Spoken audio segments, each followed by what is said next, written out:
I think that a pastor's responsibility is to help give a biblical framework to the issues of all of life. Yeah.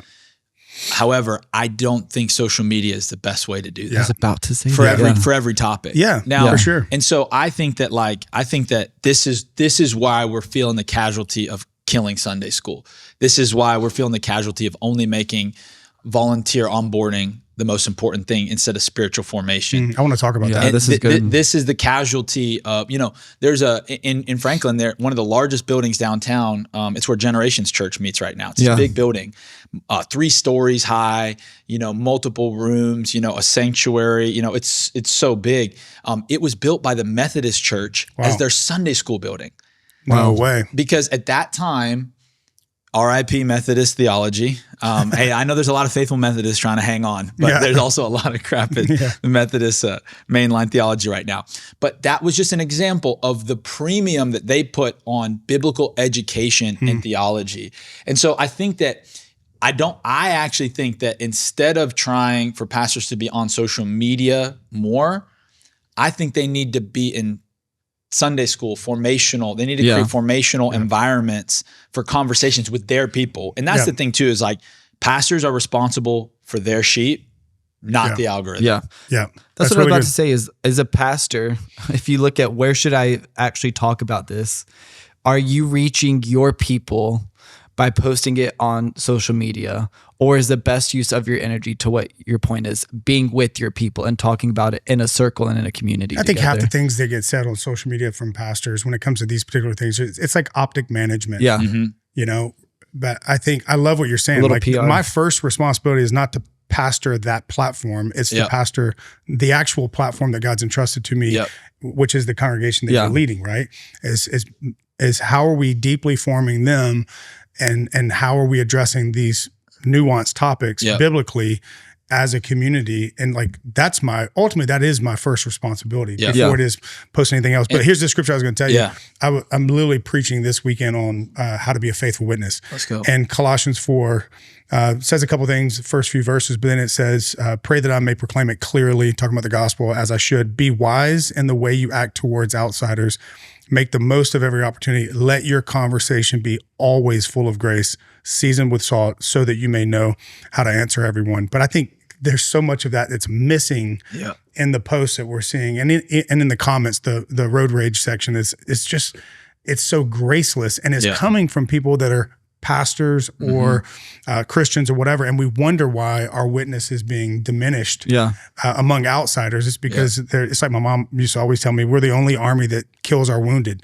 We just back and forth firing at each other with no grace, with no space for nuance. We just feel like we have to like drop some bomb somewhere, and it's just like, it's not really that helpful. Well, you just remind her what the Democrats did to Joe Biden. Okay. I think they do that too. It is what we do as humans, and it's kind of sad, but it's like trying to figure out how do we as leaders. But we should be the ones that are standing by our wounded the most. That's what a Christian should be known for. It's like, and this is where it's like, again, one of my big prayers is like, Lord, help us not overcorrect. And so it's like, for instance, like there's a lot about like Hillsong New York and Carl Lentz vibes that we could use with some of that methodology today. But it's easy to go, oh, well, because, or even like, I think it was like a hymn thing, or like, but like early, like 2010 ministry where it's like, we were all about, we run to the messy, and it's like, well, now I think there's groups of pastors and Christians who are like, well, that's woke. That's bad. That's toxic empathy. And it's like, no. There is such a thing as toxic empathy, but that doesn't mean that there isn't such a thing as healthy empathy, and it's like, we swing the pendulum. And we've got to I think we're just in this moment where we're just like, I think we've got to remember as Christians that we have the only thing that not only has stood the test of time, but will stand the test of eternity. And I think we've got to just calm ourselves down, and anchor in that. But my challenge would be, let's not say, whenever I've heard historically a pastor say, it doesn't matter who's in the White House because God's on the throne, that's followed by radio silence. And then I'm left to go out into the world and have to fend for myself show up to church and hear about joining a small group. Yeah. And so I'm like, we've got to like, I think it's true. We need to have a faith that realizes Christianity is not defined what President Donald Trump says or does. Yeah. Right. We've outlasted every empire, y'all. And we're going to we're going to be okay. We're going to be all right. And he's not our mascot, you know, he's not our primary spokesperson. We're going to be okay. Yeah. However, we still have to wade into the mess with our people. Yeah. And I would also say, like, I think it's just a good reminder for us is like, you know, even parables like, you know, he left the 99 to follow the one. I think the one doesn't always mean lost people. Yeah. I think our job as pastors is to be in the mess, as leaders, Christian leaders, we're in the mess with all people. And it's like, sometimes I feel like we have more grace for the lost person struggling than the Christian who's like, can I just get any answers on this theological subject? Yeah. No, go volunteer, shut up and serve. You have a bad heart for asking questions. You want deeper theology? And I still see my friends, you know, and I was, you know, Pastor Brian Bullock, who I love in Charlotte, he and I were going back and forth in this in a good way, back and forth, because we do like, we do Instagram life together. But, you know, he did a post where he was like, you know, everyone wants biblical education, but no one wants biblical living. You know, and I'm like, but how does someone know how to have biblical living without biblical education? Right.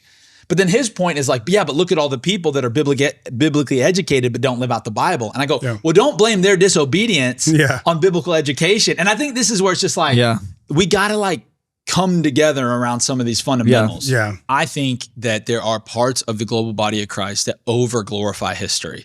Yeah. Right? Like that still put too high a premium on what a dead guy did 800 years ago, you know? And even right now you hear like all these like Gen Z guys are apparently becoming Catholic and Orthodox. You know, every data point I see that actually is not true. The Catholics actually, for every one Gen Z guy they gain, they lose 8 people that were born Catholics. Yeah. So let's not overcorrect and think.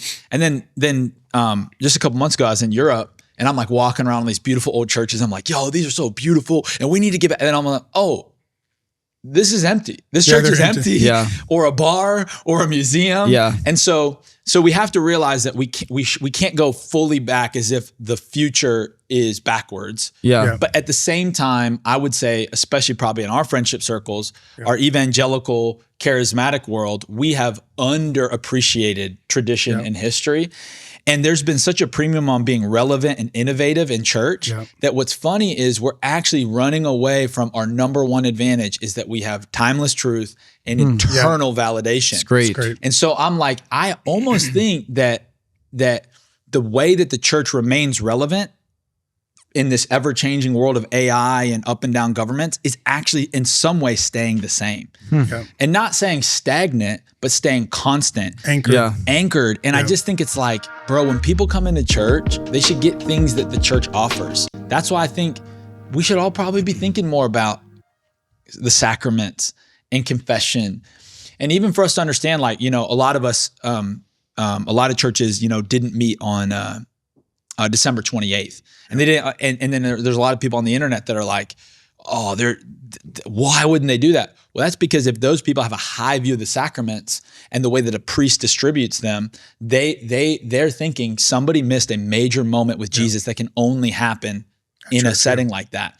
And I think that's a good thing for us to wrestle with. I'd say as evangelical charismatics, we're kind of like, you can meet Jesus anywhere, on the road. It's cool, quiet times. And that I think that's true. Yeah. But then the Orthodox and Catholic brothers, they're just like, but you realize that God has established still a priesthood to distribute his sacraments in an organized, you know. So I personally think we can actually do all of it. And then I think when church is church, it centers business leaders, creatives, and entrepreneurs to go win out there.